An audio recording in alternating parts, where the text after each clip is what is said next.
तो कमांडोज हम लोग अब बात कर रहे हैं बोर्स मॉडल के बारे में। तो let's talk about bourse model के अगले हिस्से पर हम लोग अब बात करेंगे। ठीक है, तो देखिए अभी तक हम लोगों ने बात कर लिया था कि बोर्स मॉडल जो है वो क्वांटाइज्ड एनर्जी लेवल के बारे में बात करता है। हाइड्रोजन और हाइड्रोजन के जैसे जितने भी आयन्स हैं जिनमें 1 इलेक्ट्रॉन होता है उनके स्पेक्ट्रम को एक्सप्लेन करता है। रेडियस ऑफ एटम का एक्सप्लेनेशन करता है, रेडियस के कैलकुलेशन में हेल्प करता है बोर्स मॉडल। रेडियस के कैलकुलेशन का फॉर्मूला n²/z × 0.529 आर्मस्ट्रॉन्ग। यहां तक हमने बात कर लिया, इससे रिलेटेड प्रॉब्लम्स के बारे में बात कर लिया। उसके बाद हमने बात किया एनर्जी ऑफ इलेक्ट्रॉन की। तो रेस्ट पोजीशन में जब इलेक्ट्रॉन न्यूक्लियस से इनफाइनाइट डिस्टेंस पर होता है उस कंडीशन में उसकी एनर्जी सबसे ज्यादा होगी। It's energy is maximum and that is mathematically zero, जो कि जीरो होगी। और जब इलेक्ट्रॉन न्यूक्लियस अट्रैक्शन फोर्स के अंदर होगा, इट मींस ऑर्बिट में आएगा, तो its energy is negative in sign, तब उसकी एनर्जी नेगेटिव साइन में होगी। तो इसका मतलब हमको ये ध्यान रखना है, total energy of electron is always negative. Electron की टोटल एनर्जी हमेशा नेगेटिव होती है। तो कुछ पॉइंट्स हम लोग अब नोट करते हैं। तो रेस्ट पोजीशन में maximum and that is zero. अगली बात लिखेंगे, the total energy of electron, the total energy of electron, the total energy of electron, the total energy of electron is always negative. Electron की total energy कैसी आएगी? Negative sign से आएगी। Total energy of electron is always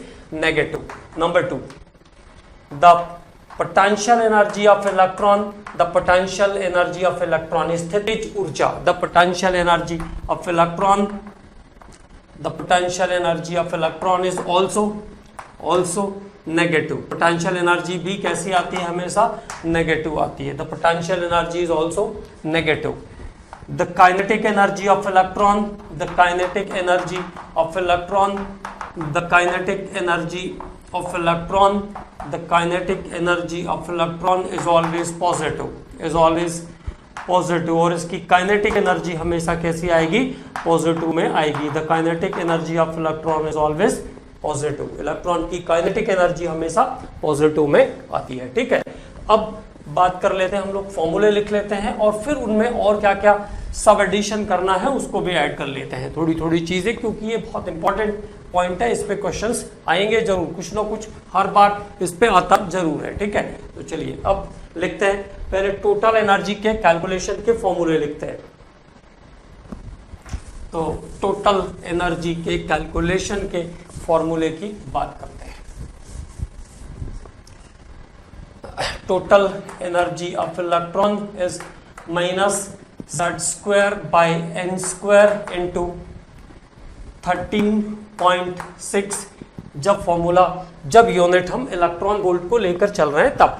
ठीक है, तो total energy का पहला फॉर्मूला क्या हो गया? z² into 13.6 electron volt. Number 2, total energy equal to -z² into 21.79 into 10⁻⁻19 joules per atom, joules per atom. तो जूल्स पर एटम में जाएंगे तो फॉर्मूला क्या होगा? 21.79 इंटू 10⁻⁻19 जूल्स पर एटम। अगला formula, this is formula for total energy, -z² into 21.79 into 10⁻⁻12 ergs per atom. तो यहाँ पे यूनिट चेंज हो रही है, बस ये ध्यान रखेंगे, फॉर्मूला सेम है, 10⁻⁻12 आर्ग्स पर एटम। ठीक है, तो आर्ग्स पर एटम में जाएंगे तो ये फॉर्मूला हो जाएगा। ठीक है, this is formula for args per atom. और जो टोटल फॉर्मूला है इसका वो कहाँ से आया तो उसको भी नोट करेंगे। तो energy equal to the total energy, how to calculate, कुल फॉर्मूला क्या है? तो this is 2π² me to the power 4, 2π² me to the power 4, 2π² me to the power 4 z² by n² into h². So this is the complete formula for calculation of energy, जिसमें से हमने सब चीज़ों की वैल्यू रख के उसको शॉर्टकट फॉर्मेट में चेंज किया, ठीक है ना।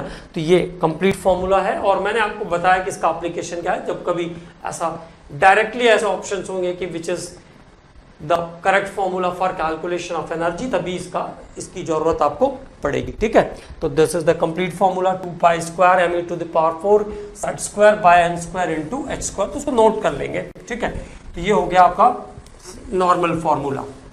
अब नॉर्मल फॉर्मूले के बाद अगर कंपेयर करना होगा तो फॉर्मूला क्या हो जाएगा, देखिए तो E1 upon E2 equal to Z1 square by Z2 square, E1 bye E2 equal to Z1 square by Z2 square. मतलब इलेक्ट्रॉन न्यूक्लियस के जितना क्लोज होगा उसकी एनर्जी उतनी ज्यादा होगी। क्लोज टू द न्यूक्लियस जितना Z ज्यादा होगा उतनी एनर्जी ज्यादा होगी। तो इलेक्ट्रॉन न्यूक्लियस से जितना क्लोज होगा उसकी एनर्जी उतनी ज्यादा होगी। तो E1 bye E2 equal to Z1 square by Z2 square, और n से भी रेसिप्रोकल है तो E1 bye E2 equal to N2 square by N1 square, N2 square by N1 square. तो सबसे पहले हमने फॉर्मूले लिखे टोटल एनर्जी के, फिर how to compare the energy, how to calculate the ratio of the energies with respect to atomic number, with respect to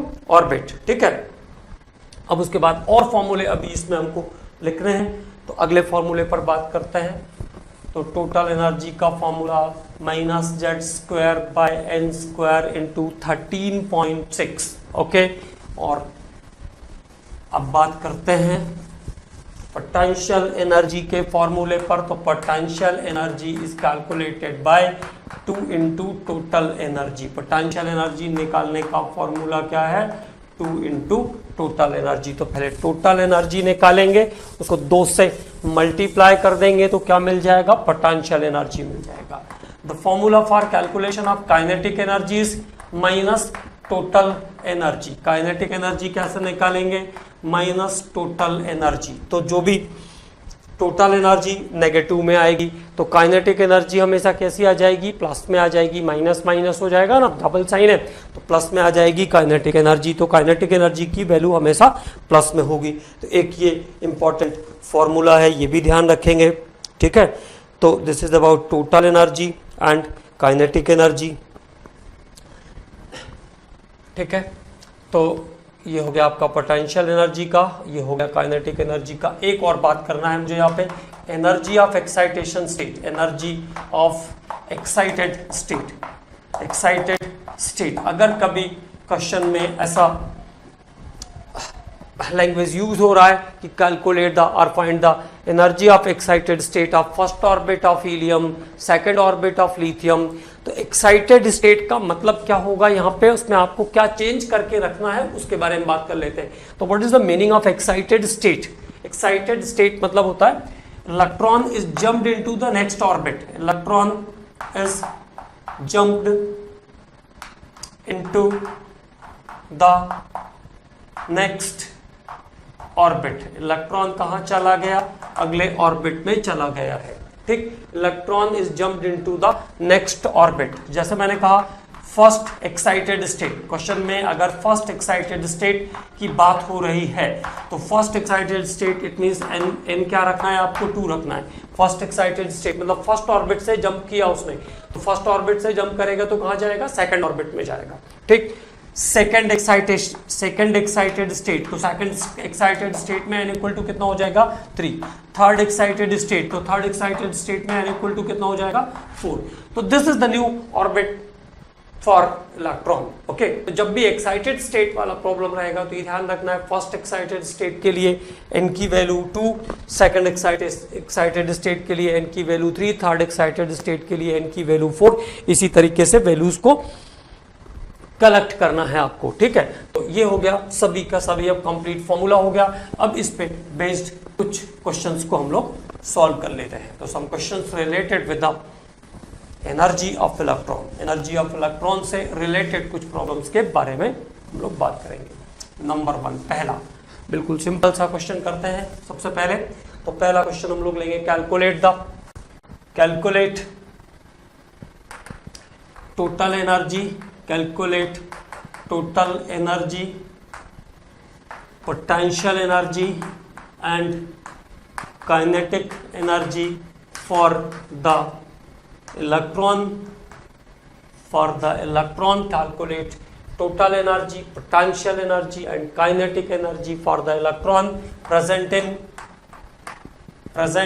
in first orbit of hydrogen atom, present in first orbit of hydrogen atom. तो hydrogen atom के first orbit में present electron के लिए total energy, kinetic energy और potential energy तीनों हमको calculate करना है।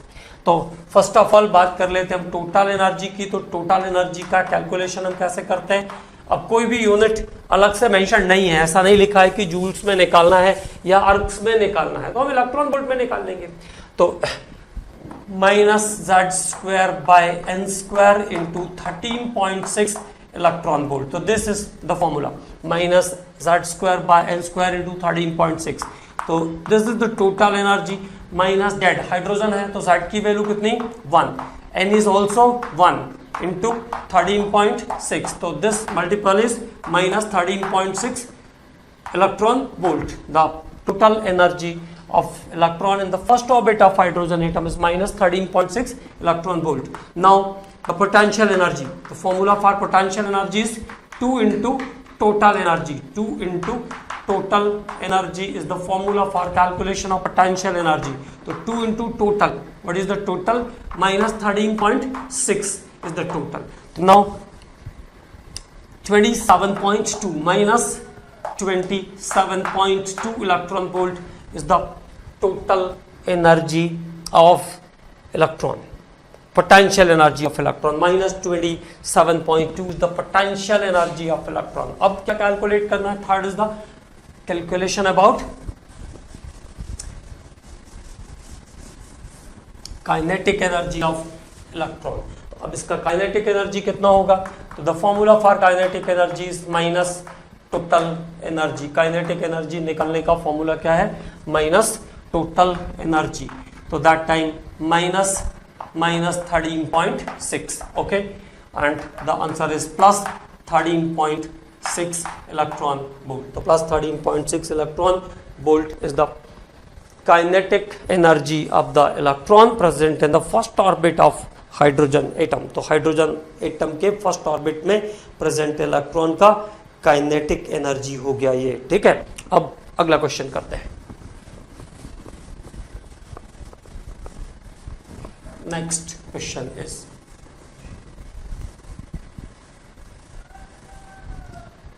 Calculate energy of electron, energy of electron, calculate energy of electron in calculate energy of electron in first orbit of helium plus, in first orbit of helium plus in joules। अब condition डाल दिया, joules में निकलना है। Answer कहाँ पे चाहिए? किस यूनिट में चाहिए? जूल्स में चाहिए। Answer is in joules, okay, in joules.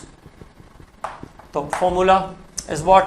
Energy equal to minus Z square by N square into 21.79 into 10 to the power minus 19, okay. तो देखो कौन सा एटम है? हीलियम। हीलियम के लिए जेड की वैल्यू कितनी? 2।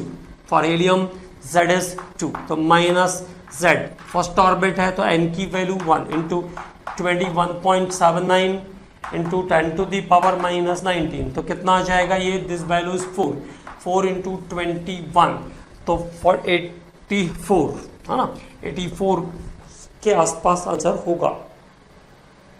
तो दिस इज 87 आ रहा है, माइनस 8.72 माइनस 8 तो 87 के आसपास आएगा। तो 87 10 टू द पावर 9, तो minus 8.7 into 10 to the power minus 18 joules is the answer. तो जब भी फॉर्मूला इलेक्ट्रॉन वोल्ट अर्ग्स या जूल्स में जाएगा तो फॉर्मूला अगर आपको क्लियरली याद है तो क्वेश्चन आराम से आपको बन जाएगा। तो दिस क्वेश्चन इज सेकंड और फर्स्ट ऑर्बिट के अंदर, हीलियम के फर्स्ट ऑर्बिट के अंदर कितना हो जाएगा, -8.7 into 10⁻⁻18 joules is the answer. Okay, अगले क्वेश्चन पर बात करते हैं। Next question, calculate the first excited state energy for beryllium 3+। Calculate the first excited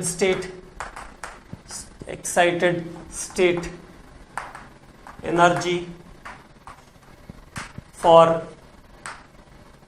beryllium 3+। First excited state energy for beryllium 3+। तो बेरिलियम का first excited state it means the orbit is 2। तो first excited state it means n equal to 2। आपको क्या put करना है, n की value 2 put करना है। The formula is energy total equal to minus z square. तो z for beryllium is 4 square by how much, 4 square, और n की वैल्यू कितनी 2। तो n square by z square into 13.6 electron volt में निकाल लेते हैं। ओके, तो माइनस 4 का स्क्वायर कितना हो गया 16, 2 का स्क्वायर कितना हो गया 4, तो दिस इज 4 टाइम्स इंटू 13.6। तो answer is finally minus 54, 4 6 24, 2 is the carry, 4 6 24, 2 is the carry, और 4 3 12, तो 2 आया, 2 और 2 4, और 4 1 the 4 and 1 5, तो 54.5 electron volt is the answer. Okay, तो first excited state energy for beryllium 3+ is -54.4 electron volt. This is -54.4 electron volt. Okay, अगले question पर बात करते हैं। Calculate second excitation state energy for lithium 2+। Calculate second excited state energy for lithium 2+। second excited state energy for lithium 2+। तो lithium 2+ के लिए second excited state की energy calculate करना है। तो lithium सेकेंड एक्साइटेड स्टेट, तो second excited state it means the orbit is considered to be 3, और lithium के लिए z की वैल्यू already 3। The formula is -z square by n square. तो z is 3 by n is also 3 because second excited state it means it is in third orbit. तो 3 into 13.6, तो answer is -13.6 electron volt. Answer is -13.6 electron volt. Okay, next question करते हैं उसके बाद।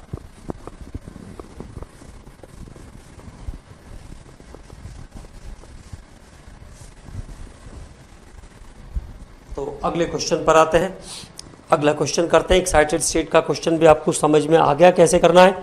The ionization energy of hydrogen atom, the ionisation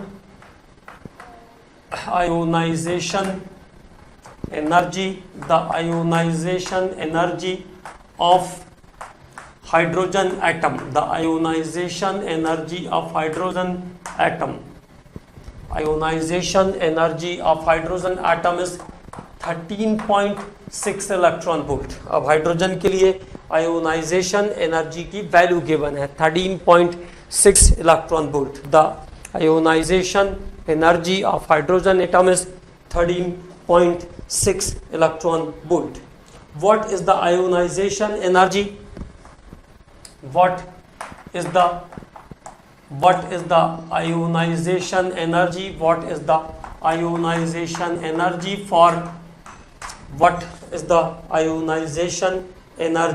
for helium plus? What is the ionization energy for helium plus and lithium 2+? तो helium plus और lithium 2+ के लिए ionization energy की value क्या होगी? What is the ionization energy for helium plus and lithium 2+? तो देखो ionisation energy के लिए एक फॉर्मूला बता देता हूं मैं। आयोनाइजेशन एनर्जी तो हाइड्रोजन के लिए कितना आ गया 13.6, ये फिक्स है। Ionization energy of H2 into Z², hydrogen के लिए कितना आ गया 13.6। तो पहले हीलियम के लिए निकाल लो, 1 बाय 1 बात कर लेते हैं। हीलियम प्लस के लिए क्या आ जाएगा, हाइड्रोजन के लिए कितना है 13.6 और हीलियम के लिए Z की वैल्यू कितनी होगी 2। For helium the Z is 2, for helium the Z is 2, तो 2 का स्क्वायर हो जाएगा, है ना। तो 2 का स्क्वायर कितना हो गया 4 हो गया। 4 तो कितना आ जाएगा 54.4 is the answer. 54.4 is the answer for helium. 54.4 electron volt is the answer for helium. अब लिथियम 2+, तो लिथियम 2+ कितना हो गया 13.6 फॉर हाइड्रोजन और लिथियम के लिए Z की वैल्यू कितनी होगी 3। For lithium the value of atomic number is 3, तो 3 का स्क्वायर मतलब कितना हो गया 9। तो 9 का मतलब हुआ 9 इंटू 13, है ना। तो 13 122 122.4 122.4 electron volt, 122.4 electron volt for ionization of lithium. ठीक है, तो this is the calculation of ionization energy. तो ध्यान रखेंगे आयोनाइजेशन एनर्जी कैसे निकालते हैं। तो ionization energy for initial atom तो क्या हो जाएगा हाइड्रोजन इंटू Z²। अगला जिसके लिए भी पूछेंगे उसको क्या करना है Z से मल्टीप्लाई कर देना है। अब आगे कुछ क्वेश्चंस जो है वो रिलेट करते हैं रेशो निकालने वाले। तो how to calculate the ratio of energy of electron. तो some important question is there, तो कुछ इंपॉर्टेंट क्वेश्चंस पर उसमें बात करते हैं। Number 1, calculate the ratio of energy of electron, calculate the ratio of energy of electron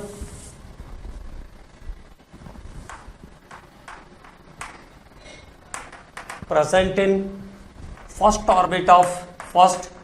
orbit of sodium and hydrogen atom, sodium and hydrogen atom, sodium and hydrogen atom। तो sodium plus और hydrogen plus के अंदर जो first orbit में electron होगा उसका ratio of energy calculate करना है।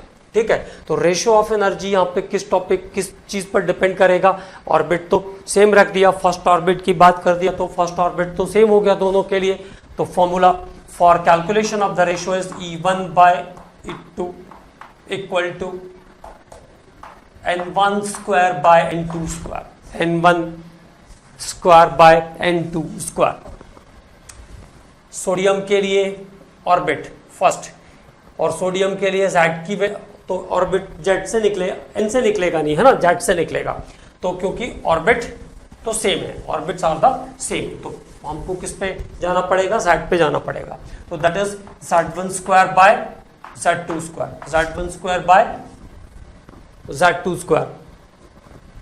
तो Z फॉर सोडियम इज 11 और Z फॉर हाइड्रोजन इज 1। तो now it is 121:1। The answer is 121:1। तो जब भी Z को यूज करेंगे तो ध्यान रखेंगे E1/E2 इक्वल टू Z1² अब ऑर्बिट को यूज करना भी सिखा देता हूँ। एक क्वेश्चन ऑर्बिट से रिलेटेड भी ले लेते हैं। For the same atom when orbits are the different.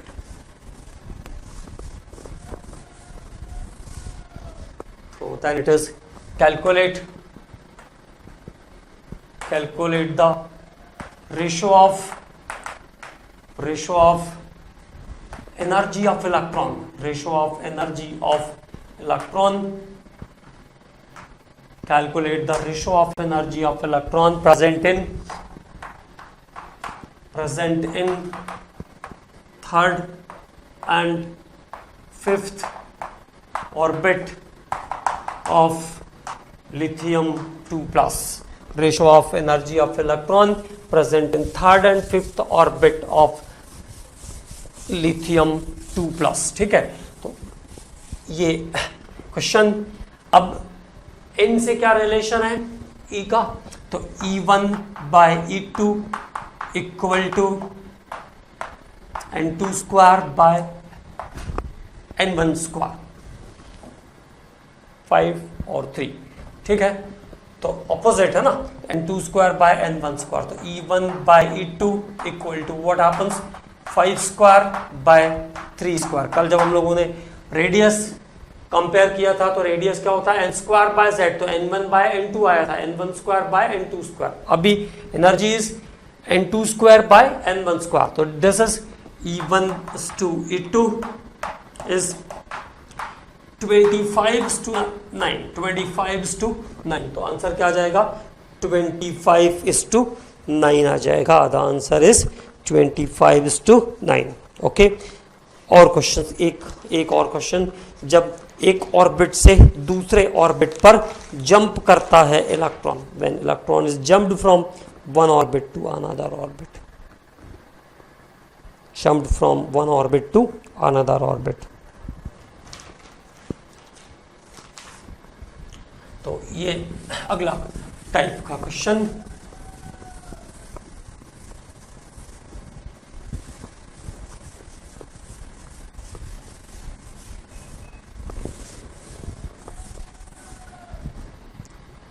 in hydrogen atom, in hydrogen atom, in hydrogen atom, hydrogen atom के अंदर, in hydrogen atom, an electron is dropped from, an electron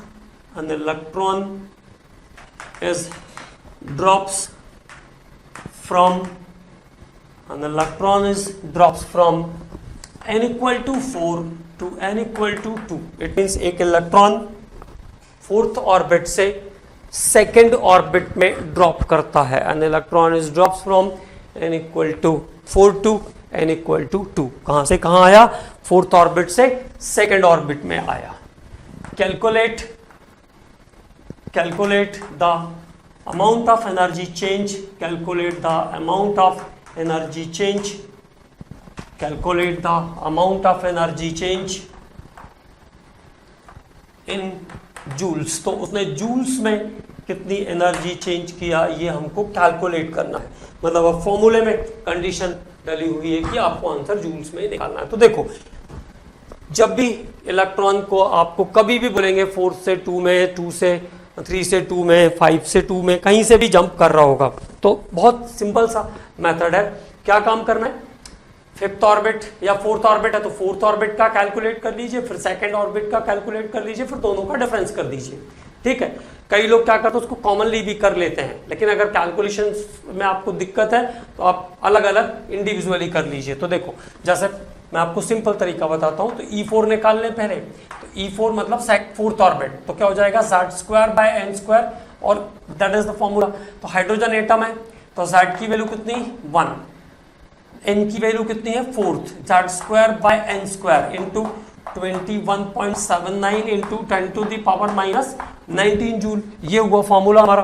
तो 4 का square करोगे तो कितना हो जाएगा, 16, और 21.79 है और नीचे आ रहा है 16. तो 16 को जब डिवाइड करेंगे, 16 से जब डिवाइड करेंगे इसको, तो यह आ जाएगा 1.36 into 10 to the power minus 19. This is the 16, ये डाटा आया 16, और 21 है तो 1 टाइम से ज़्यादा जाएगा नहीं, तो 1.36 माइनस, ओके, तो minus 1.36 into 10 to the power minus 19 joule आ रहा है. First time the energy changes minus 1.36 into 10 to the power minus 19 joule.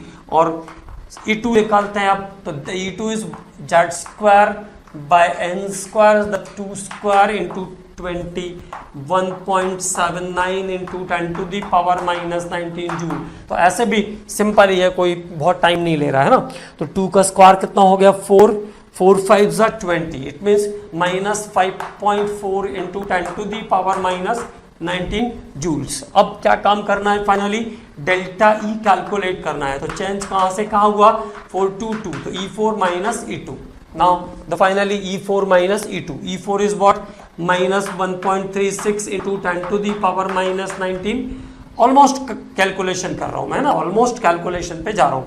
Minus, तो माइनस माइनस क्या हो जाएगा, plus plus 5.4 into 10 to the power -19, 5.4 into 10 to the power -19। तो approximately the answer is 4.04 है ना, 40 है 36, तो 4.04 into 10 to the power -19 joules. 4.04 into 10 to the power -19 joule is the amount of energy change when electron drops from n equal to 4 to n equal to 2 in case of hydrogen atom। तो ये hydrogen atom के अंदर electron के drop out का energy है, ठीक है। तो इसको ये ध्यान रखना, ये फॉर्मूला बहुत इंपॉर्टेंट है। कभी भी जब भी कहीं से इलेक्ट्रॉन ड्रॉप कर रहा होगा, कई बार क्या करते हैं, ऐसा पूछेंगे कि किसमें ज़्यादा एनर्जी चेंज होगी, किसमें कम एनर्जी चेंज होगी, तो वो भी कैलकुलेशन आपकी इसी फॉर्मूले से होगी। और हमेशा एक बात और ध्यान रखना है कि जब भी हम लोग कोई प्रॉब्लम करते हैं, जैसे मैंने आपको ये एक छोटी सी बात बताया, अब आपको ये भी सर्च करना है कि इस पे और क्या प्रॉब्लम आपके बुक में क्या है, या कहीं भी ऑब्जेक्टिव बुक में क्या क्वेश्चन उस पर मिला, कुछ क्वेश्चन मिल सकता है, तो आपको उसको सर्च आउट करके उसको सॉल्व करना है। उससे आपकी प्रैक्टिस और अच्छी होती जाएगी, ठीक है। अब बात करते हैं अगले टॉपिक पर, that is related with the velocity of electron. तो next point is related with the velocity of electron. बिल्कुल सिंपल सा फॉर्मूला है, कुछ भी टफ नहीं है। तो वेलोसिटी ऑफ इलेक्ट्रॉन की बात कर लेते हैं। Velocity of electron, velocity of electron, the total formula for calculation of velocity is 2 pi e square z by n into h, तो this is the total formula है ना। और कॉमन फॉर्मूला जो हमको यूज करना है वो है v equal to z by n into 2.188 into 10 to the power 8 centimeters per second। So this is the formula for velocity, 8 centimeter per second। Okay, और बिल्कुल क्लियरली अपीयर है, v is directly proportional to z। z is the atomic number, it means more the atomic number or electron is more close to the nucleus, its velocity is higher। Electron nucleus के जितना पास होगा उसकी velocity उतनी ज्यादा होगी, its velocity is higher. Okay, और v is reciprocal to z, it means electron is away from the nucleus। Electron v is reciprocal to n, v is reciprocal to n। Electron nucleus से जितना दूर होगा उसकी velocity उतनी कम होती जाएगी। तो जब भी कंपेयर करना होगा तो this is v1 by v2 equal to z1 by z2 and v1 by v2 equal to n2 by n1, n2 by n1। तो this is the possible formula related with the velocity of electron। ये electron की velocity से related formula है, बहुत simple सा formula है और एकदम सिंपल सी कैलकुलेशन भी रहेगी। मैं एक दो क्वेश्चन आपको इस पर करके बता देता हूँ। केवल ये पॉइंट यहाँ पे ध्यान रखना है कि इलेक्ट्रॉन न्यूक्लियस के जितना क्लोज होगा उसकी वेलोसिटी उसकी ज़्यादा होगी, और जैसे जैसे दूर जाएगा वेलोसिटी उतनी कम होती जाएगी। तो this is one of the important point है ना। जैसे मान लीजिए एक क्वेश्चन कंसीडर कर लेते हैं, find velocity of electron, velocity of electron in second orbit of hydrogen atom, second orbit of hydrogen atom।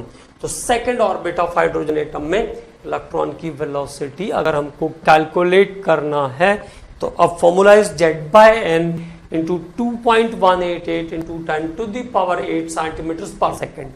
so what z कितना 1, n कितना 2, z by n into 2.188 into 10 to the power 8 centimetre पर second, ये पूरा formula. तो this is 2, कितना जाएगा, 2 1 2 और 2 9 तो 0.094 इंटू, तो 1.094 into 10 to the power 8 centimetre पर second is the velocity of electron in the second orbit of hydrogen atom. तो किसी भी एटम के लिए पूछेंगे आप, उसको Z की वैल्यू डालिए और उसके N की वैल्यू रख दीजिए, आंसर आपको मिल जाएगा। एक बार एक क्वेश्चन आया है, उसको भी मैं आपको बता देता हूं। और ये जितने भी क्वेश्चंस हम लोग करते हैं, mainly these are the questions asked from asked in different competitive exams. ये जो भी प्रॉब्लम शीट या प्रैक्टिस शीट ये में हम लोग यहाँ पे अभी क्वेश्चंस करते हैं, this is related with the, mainly related with the, ये सारे क्वेश्चंस कहाँ से लाते हैं, कहाँ से दिया, जो सभी क्वेश्चंस पिछले सालों में आए हुए हैं, है ना, प्रीवियस ईयर्स में आए हुए क्वेश्चंस को हम लोग क्लास में भी सॉल्व करते रहते हैं, मतलब ठीक है। तो वेलोसिटी से रिलेटेड हमको एक क्वेश्चन करना था, ठीक है। The question related with velocity,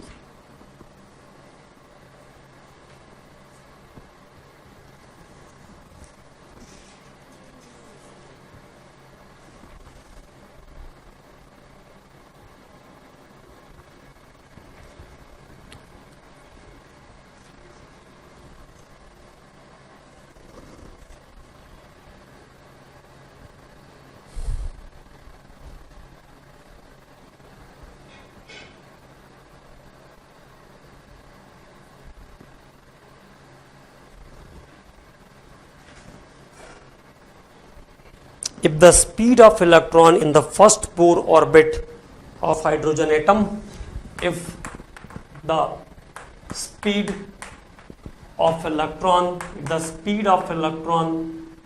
in the first Bohr's orbit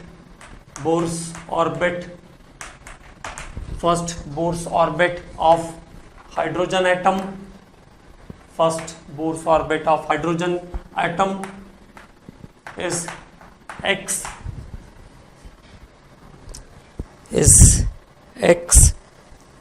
then the speed of electron in the third Bohr orbit is, then the speed of electron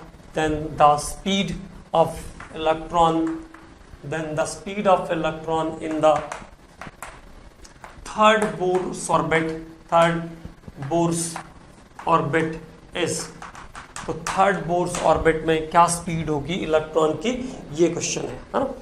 and the options are given, option A is x²/9, option B is here that is x/3, option C is here 3x and option D is here 9x। तो what is the formula for calculation of velocity, तो सीधे सीधे हम फॉर्मूले की बात कर लेते हैं, Z/n into 2.188 into 10 to the power 8 centimeter per second. Okay, this is the formula, centimeter per second. So Z/n is the formula.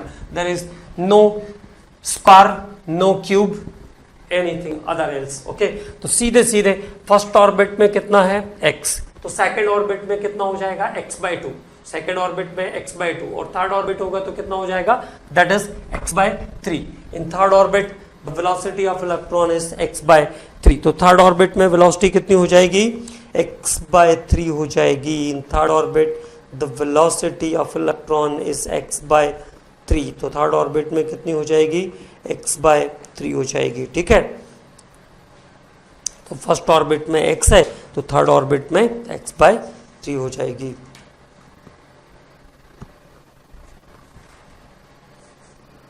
अब अगले कुछ इंपॉर्टेंट पॉइंट्स पर बात करते हैं, बोर्स मॉडल से रिलेटेड वो पॉइंट्स जहां पर जो इसके एक्सेप्शनल पॉइंट्स हैं, जहां पर ये कॉन्ट्राडिक्ट करता है दूसरे कॉन्सेप्ट को, वहां पर बात करते हैं।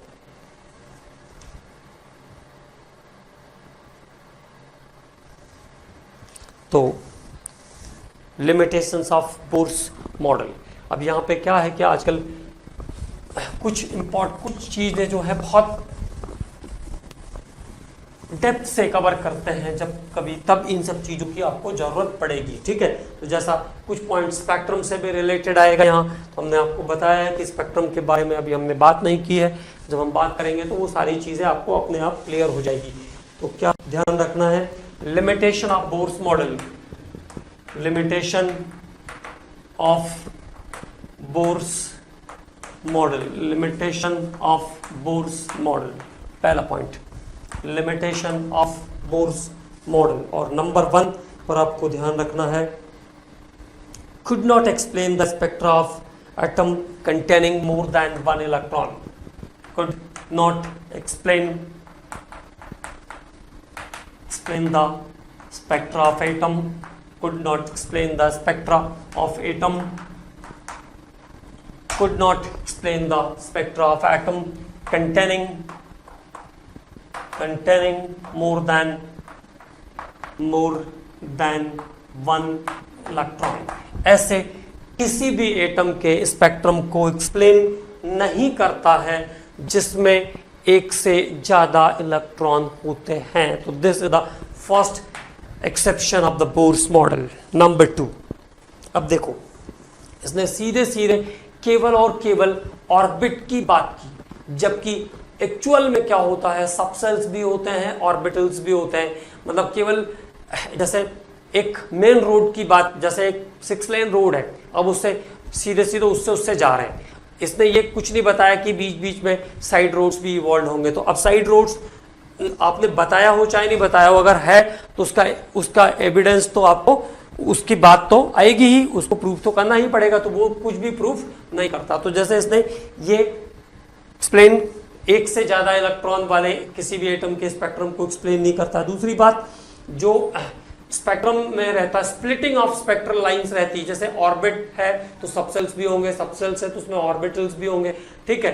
तो इन सब चीजों के बारे में बोर्स मॉडल कोई इंफॉर्मेशन नहीं देता है। दूसरी बात, आगे चल करके एक ऐसा कॉन्सेप्ट आएगा जिसको हम कहते हैं डुअल नेचर। डुअल नेचर, तो डुअल नेचर ये कहता है कि इलेक्ट्रॉन जो है वो अगर रेस्ट पोजीशन में है तो वो पार्टिकल जैसा बिहेव करेगा, और अगर वो चल रहा है, मोशन में है, तो वो वेव जैसा बिहेव करेगा।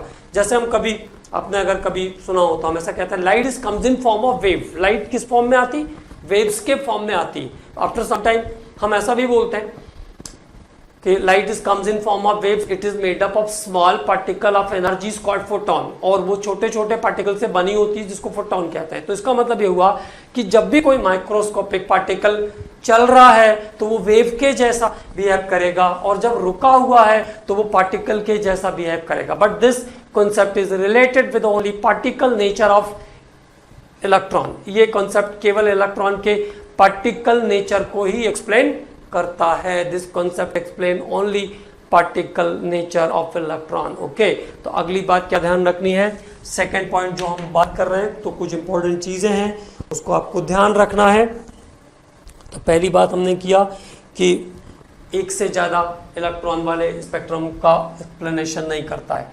Can not explain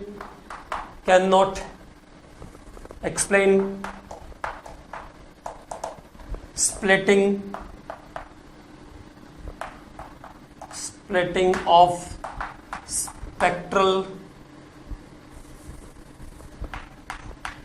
spectral lines,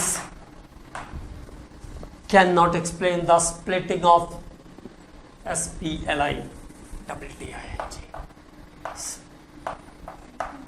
splitting of spectral lines in magnetic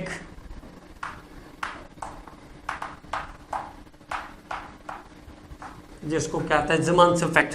ज़ीमन्स effect can not explain the splitting of spectral line in magnetic और इलेक्ट्रिक फील्ड। तो दो इंपॉर्टेंट पॉइंट आ रहे हैं, इनको भी ध्यान रखना है। इलेक्ट्रिक फील्ड में स्पेक्ट्रल लाइन का स्प्लिट होना, अलग अलग होना, स्टार्क्स इफेक्ट कहलाता है, स्टार्क्स इफेक्ट। तो can not explain the splitting line in magnetic field और इलेक्ट्रिक फील्ड। मैग्नेटिक फील्ड और इलेक्ट्रिक फील्ड में स्प्लिटिंग ऑफ स्पेक्ट्रल लाइंस को एक्सप्लेन नहीं करता है ये मॉडल। ओके, दूसरी बात ये होगी। अब तीसरी बात करते हैं, थर्ड पॉइंट लिखते हैं। It is related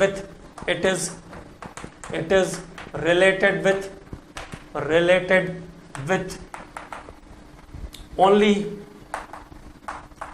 particle nature of electron, only particle nature of electron, only particle nature of electron। ये केवल इलेक्ट्रॉन के पार्टिकल नेचर के बारे में बताता है। only particle nature of electron, only particle nature of electron, cannot explain, cannot, only particle nature of electron। तो केवल पार्टिकल नेचर ऑफ इलेक्ट्रॉन के बारे में बात करता है, ये केवल पार्टिकल नेचर ऑफ इलेक्ट्रॉन के बारे में बात करता है। ठीक है,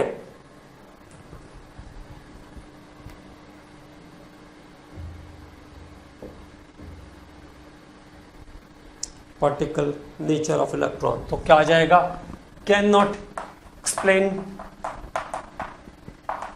ड्यूअल नेचर। तो इलेक्ट्रॉन के ड्यूअल नेचर का कोई एक्सप्लेनेशन इससे आप नहीं कर सकते हो, मतलब इसके according de Broglie's wave nature जो है वो जस्टिफाई नहीं हो पाएगा। तो it is unable to justify the dual nature, it is unable to justify the de Broglie's dual nature. तो डी ब्रॉगली के ड्यूअल नेचर के कॉन्सेप्ट को जस्टिफाई नहीं कर पाएगा। ठीक है, इसके बाद जैसा इसने बताया कि इलेक्ट्रॉन न्यूक्लियस के अराउंड ऑर्बिट्स में रिवॉल्व करते रहते हैं और सेम ऑर्बिट में चलते रहते हैं। It means velocity is almost जिस ऑर्बिट में है वहां पे सेम मिलनी चाहिए according to Bohr's model.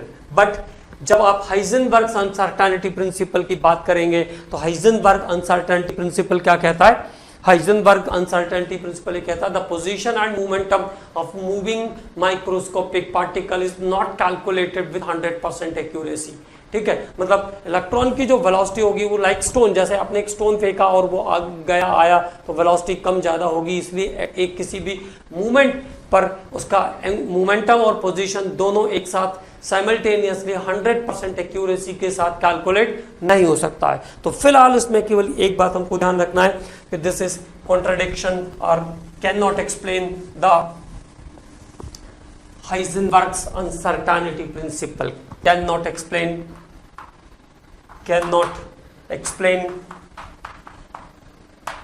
Heisenberg's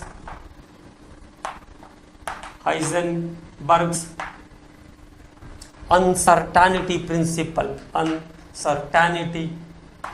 principal. तो हाइजेनबर्ग अनसर्टेनिटी प्रिंसिपल को भी ये फॉलो नहीं कर पाएगा। ठीक है, तो जब हम लोग ये सारी चीजें पढ़ेंगे, हाइजेनबर्ग अनसर्टेनिटी प्रिंसिपल पढ़ेंगे, तो वहां पे भी एक बार इसको रिवाइज कर लेंगे। तो रिवाइज कर लेंगे तो चीजें हमें ध्यान में रहेगी कि ये चीज वहां पे हमने, तो बोर्स मॉडल कॉन्ट्रडिक्शन है ड्यूअल नेचर का। Bohr's model is the contradiction of Heisenberg's uncertainty principle, मतलब ये इन दोनों ही बोर्स मॉडल के अकॉर्डिंग पॉसिबल नहीं है, इसका मतलब ये है। ठीक है, ओके कमांडोज, तो नेक्स्ट लेक्चर में हम लोग अब बात करेंगे समरफील्ड्स एटॉमिक मॉडल, और समरफील्ड्स मॉडल के बाद फिर धीरे धीरे कॉन्फ़िगरेशन और क्वांटम नंबर की तरफ जाएंगे।